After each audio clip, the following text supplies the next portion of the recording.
प्यारे दोस्तों, आज पुनः एक नए वीडियो के साथ आपके समक्ष आया हूँ। दोस्तों, पिछले क्लास में क्लास 12 के चैप्टर 2 की चर्चा हम लोग किए थे, जिस चैप्टर का नाम है सॉल्यूशन। सॉल्यूशन का ये तीसरा पार्ट है, जिसमें हम लोग आज पढ़ेंगे केमिकल यूनिट ऑफ कंसंट्रेशंस, घोल के सांद्रता निकालने की रासायनिक विधि। दोस्तों, आप पूरा वीडियो देखिएगा। यदि पूरा वीडियो नहीं देखेगा तो आपको समझ में नहीं आ सकेगा। पिछले क्लास का यदि आपने वीडियो नहीं देखा तो प्लीज़ पिछले क्लास का वीडियो अवश्य देख लें। और नई वीडियो आने के लिए या नई वीडियो के विषय में जानकारी के लिए आप चैनल को सब्सक्राइब करिए। अच्छा लगे तो लाइक कीजिए और बच्चों के बीच शेयर कीजिए। दोस्तों, आज आपके बीच पुनः उसी सॉल्यूशन का रेस्ट पार्ट, रिमेनिंग पार्ट्स लेकर आए हैं। जैसा कि आप देखें, chemical units, that means gram per litre, या इसको स्ट्रेंथ कहते हैं, या ग्राम प्रति लीटर बोला जाता है। दोस्तों, सांद्रता व्यक्त करने की रासायनिक इकाई ये पहली इकाई जो लैब करते समय इसका बहुत ही ज़्यादा उपयोग होता है। किसी घोल की स्ट्रेंथ, शक्ति ज्ञात करने के लिए किसी घोल की शक्ति हम कैसे ज्ञात करते हैं, तो आइए देखें। Gram per litre denoted by small G capital L inverse 1 या G DM to the power -3, ऐसा भी कह सकते हैं। इसे कहते हैं किसी घोल के प्रति लीटर, यानी घोल के 1 लीटर में घुल की कितनी मात्रा घुली हुई है, अर्थात कितना द्रव्यमान घुला हुआ है, उसी को उसकी शक्ति कहते हैं, या ग्राम पर लीटर सांद्रण। दोस्तों, आइए हम इसको अनदर वेज कह सकते हैं। The amount of solution determine 1 litre of solution in is known as x gram per litre, या फिर the amount of solute in gram, घोल में घुल की मात्रा ग्राम में होनी चाहिए। Determine 1 litre of solution, 1 litre घोल में, तब वे उसकी शक्ति कहलाती है। जैसे हमने देखा, आपने देखा, gram per litre is equal to mass of solute in gram बटा volume of solution in litres. मान लिया VmL सॉल्यूशन में x ग्राम सॉल्यूट घुला हुआ है, तो घोल की शक्ति यानी घोल का स्ट्रेंथ ग्राम पर लीटर बराबर है x/V 1000 is equal to x into 1000/V। As for examples, 500 ml जलीय घोल में 6 ग्राम NaOH घुला हुआ है या मिला हुआ है या उपस्थित है, तो उसकी शक्ति कैसे ज्ञात करें?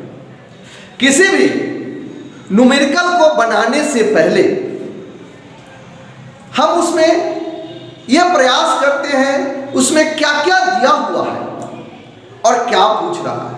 यदि इसका डिटर्मिनेशन, इसकी जानकारी हम कर लेते हैं, जे किसी न्यूमेरिकल में कौन कौन सा पोर्शन दिया हुआ है और क्या पूछ रहा है, तो इसको बनाना बहुत आसान होता है। इसका सॉल्यूशन इजीली हो जाता है और आपको समझने में काफी कठिनाई होती है और इससे आप इजीली किसी न्यूमेरिकल को सॉल्व करते हैं। आइए पुनः इस पर विचार करें। यह कह रहा है जे 500 ml जलीय घोल में 6 ग्राम NaOH उपस्थित हो तो घोल की शक्ति ज्ञात करें। अर्थात अकॉर्डिंग टू क्वेश्चन, प्रश्न के अनुसार घोल का आयतन यानी V 500 ml एंड X 6 ग्राम, 6 ग्राम यानी घुल की मात्रा यानी सॉल्यूट की मात्रा 6 ग्राम है। That is we know that a strength यानी gram per litre is equal to X into 1000 बटा V। Putting the value 6 into 1000 बटा 500 is equal to 12 gram per litre. आइए हम दूसरी यूनिट की चर्चा करें। मोलारिटी, मोलरता डिनोटेड बाय M, जिसकी इकाई होती है मोल पर litre. The number of moles of solute dissolving 1 liter of solution, it's known as molarity। ऐसा कह सकते हैं जे 1 लीटर घोल में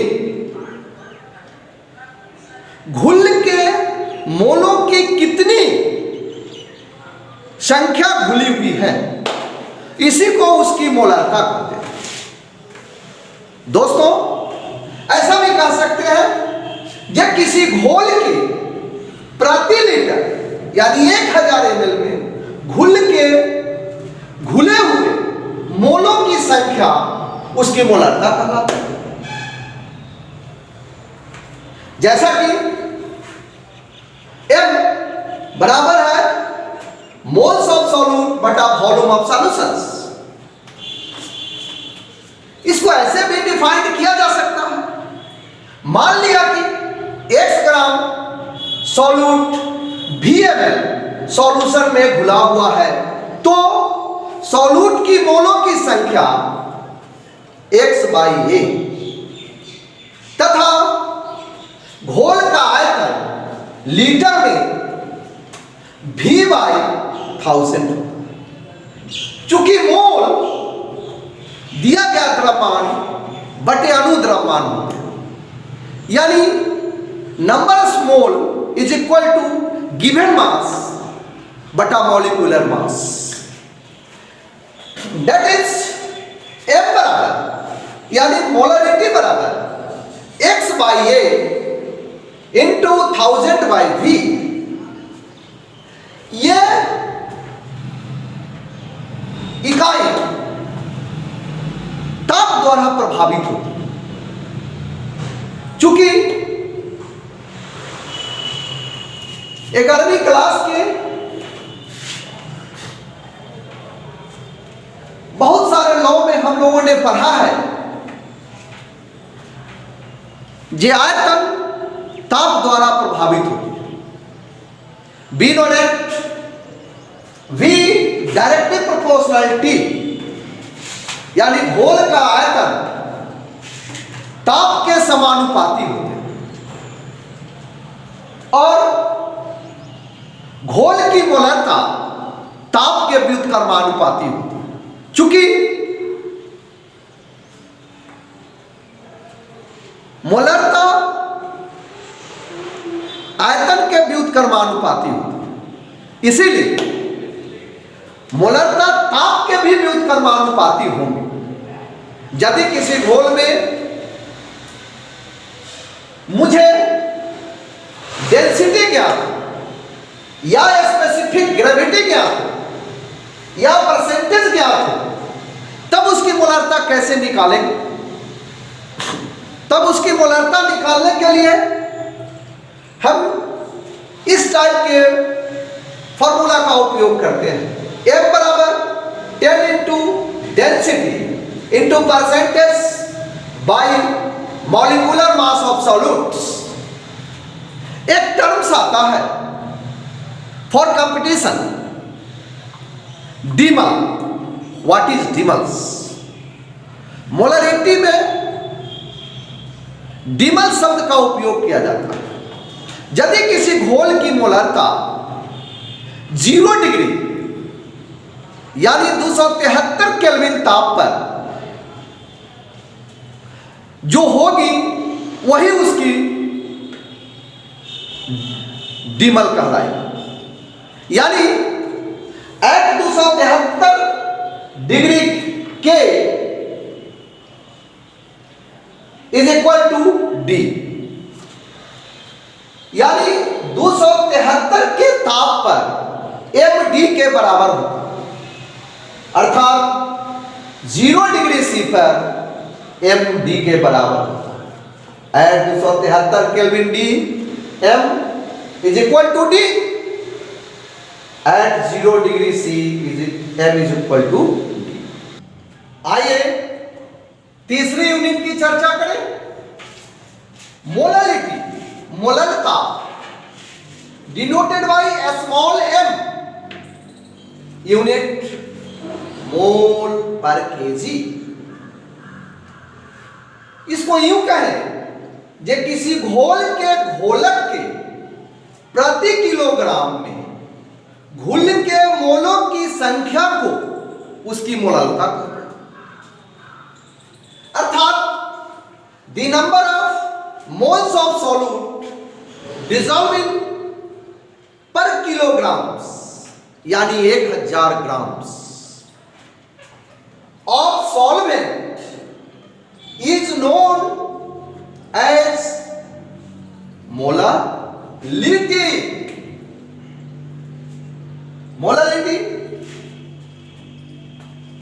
that is a small m यानी molality is equal to mole of solute बटा mass of solvent in kg।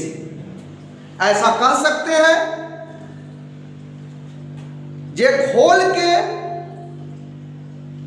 1 KG घोलक में घुल के मोलों की संख्या को उसकी मोलरता कहते हैं। यानी 1000 ग्राम में घुल के कितनी मोल की संख्या घुली हुई है वह उसकी मोलरता होगी। और इस तरह से मोलरता को हम माप सकते हैं या मेजरमेंट कर सकते हैं। आइए पुनः हम इसको ऐसे भी कह सकते हैं, मान लिया या let x gram solute W gram solvent में घुला हुआ है तो number of moles of solute x by a।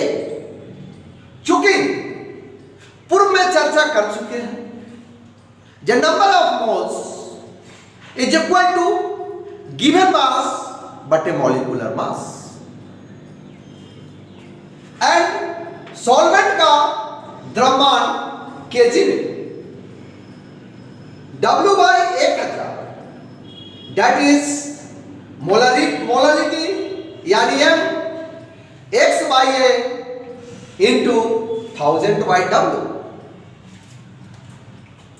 No effect of temperature, इस इकाई पर यानी मोलरिटी पर ताप का प्रभाव नहीं पड़ता, इसीलिए इनका उपयोग मोलरिटी से ज्यादा किया जाता है। चूंकि ताप द्वारा ये अप्रभावित रहते हैं, ताप परिवर्तन से इन पर कोई इफेक्ट नहीं होती है, कोई प्रभाव नहीं पड़ता।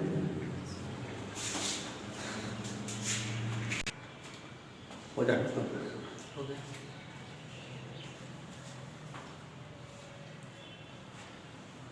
आइए अब चौथी इकाई की चर्चा करें।